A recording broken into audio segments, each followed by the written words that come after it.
कुलक्षये प्रणश्यन्ति कुलधर्मा सनातनः धर्मे नष्टे कुलं कृत्स्नम् धर्मो अभिभवत्युतः।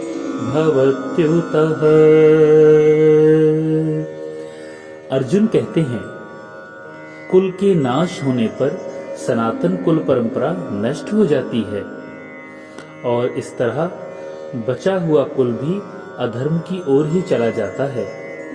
यानी धर्म के नाश हो जाने पर पूरे कुल में पाप भी बहुत फैल जाता है।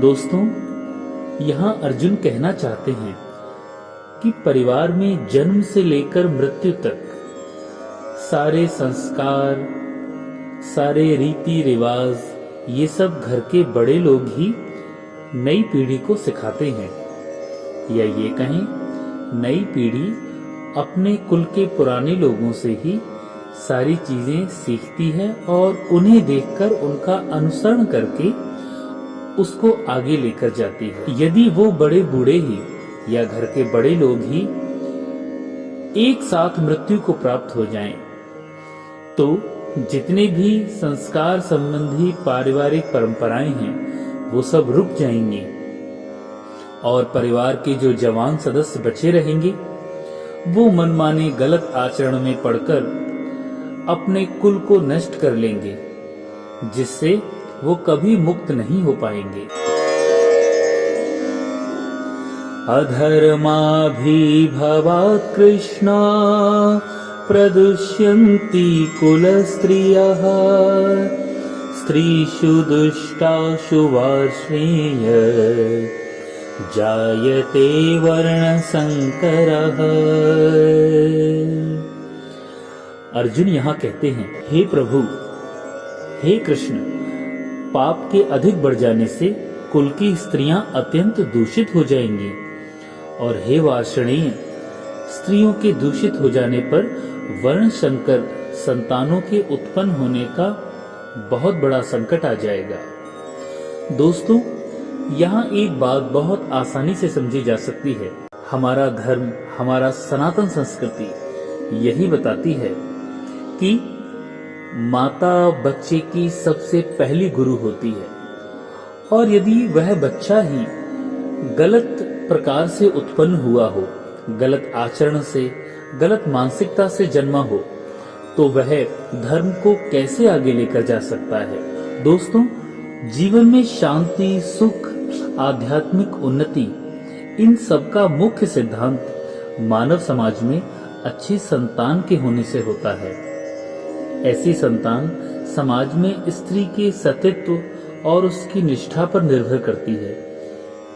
जिस प्रकार बालक आसानी से गलत मार्ग पर चले जाते हैं, उसी प्रकार स्त्रियां भी गलत मार्ग की ओर जा सकती हैं, जिससे उनका और आने वाली संतानों का, दोनों का ही भविष्य अंधकार में चला जाएगा। शंकरो नरकायेव कुलज्ञानं कुलस्य च पतन्ति पितरो हृषाम् लुप्तपिण्डोदकक्रियः।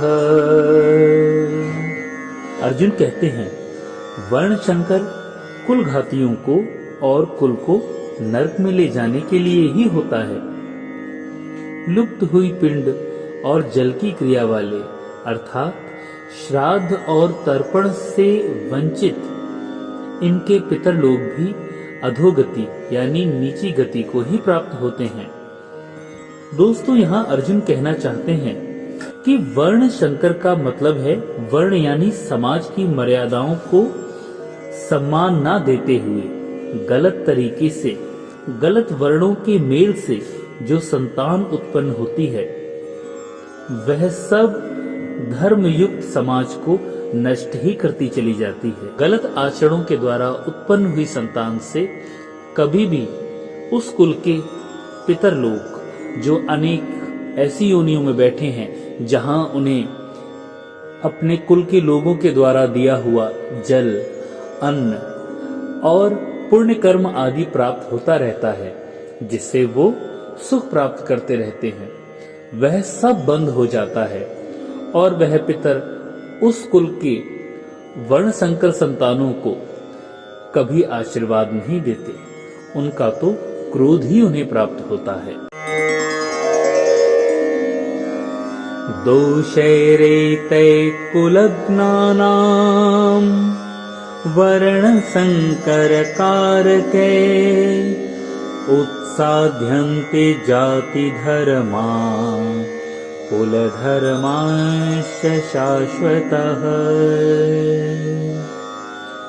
जो लोग कुल परंपरा को नष्ट करते हैं और इस तरह वर्ण संकर संतानों को जन्म देते हैं, उनके गलत कर्मों से सभी प्रकार के सामुदायिक योजनाएं और परिवार का कल्याण सब नष्ट हो जाता है। दोस्तों, जब कोई अपने धर्म का पालन नहीं करेगा, नियमों को नहीं मानेगा, तो समाज कैसे रह जाएगा? अरे समाज तो नाम ही है कायदे, कानून, परंपराओं आदि का। यहाँ हम ध्यान से देखें तो सभी चीजें आपस में जुड़ी हुई हैं। कुल से जाति और जाति से धर्म, यह सब आपस में जुड़ा हुआ है। दोस्तों, जब परिवार में ही अव्यवस्था फैल जाएगी, सब दुष्कर्मों पर उतारू हो जाएंगे, तो वह परिवार समाज को कैसे जोड़ पाएगा? और समाज नहीं जुड़ेगा तो उसकी पहचान कैसे बनेगी? वह तो सब अधर्म के कार्यों में ही लिप्त होकर पतन की ओर चले जाएंगे।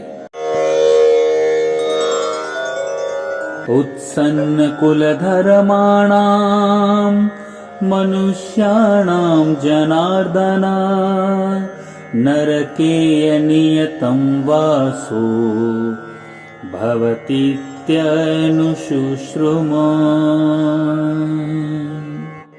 अर्जुन कहते हैं, हे प्रजापालक कृष्ण, मैंने अपने गुरु परंपरा से सुना है कि जो कुल धर्म का विनाश करते हैं वे सदैव नरक में वास करते हैं। दोस्तों, महाभारत के समय कुल की इतनी मान्यता होती थी कि यदि किसी कुल का नाश हो जाए तो ये माना जाता था कि वह कुल अब सदा सदा के लिए नरक में ही वास करेगा। अर्जुन अपने तर्कों को अपने निजी अनुभव पर आधारित नहीं करते, वो जो उन्होंने आचार्यों से सुना है उस पर आश्रित हैं और उसी का सहारा लेकर भगवान से कह रहे हैं। दोस्तों, वास्तविक ज्ञान प्राप्त करने का यही तरीका है। जिन लोगों ने उस विषय पर रिसर्च की हुई है, उनकी पुस्तकें पढ़कर या उन लोगों को सुनकर किसी भी वस्तु विषय के बारे में अपनी एक मानसिकता बनाते हैं। तो अर्जुन भी यहाँ यही कह रही है। जय श्री कृष्ण।